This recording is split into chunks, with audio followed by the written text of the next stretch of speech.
ভাই তুমি এনে আমি তো তোমার সারা মূল্য খুঁজে বেড়াইতেছি।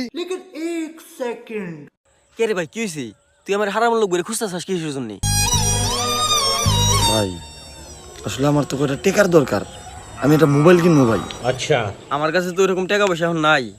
তোর কেমনি কটা টাকা দরকার আমার কষে দিই। ভাই আমার কাছে তো কিছু টাকা আছে, তুমি আর 1000 টাকা দিলে আমি মোবাইলটা কিনতে পারি। বাইরে আমি তোর এই টাকাটা কোন থেকে দিমু ক? আমার বর্তমানে না হাতটা খুবই খাটো। কি তোমার কাছে যে সঙ্গে আমি টাকা চাই তখনই তুমি এসে এটা কও তোমার কাছে টাকা নাই, তোমার হাতটা খুব খাটো।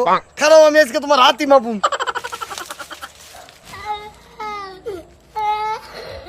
এই যে তোমার হাত তো ঠিকই আছে, এটি হলো টেহানা তোর বাহানা, আমি তো সবই বুঝি। কি মনে কথা বুঝি না কিছু, হ্যাঁ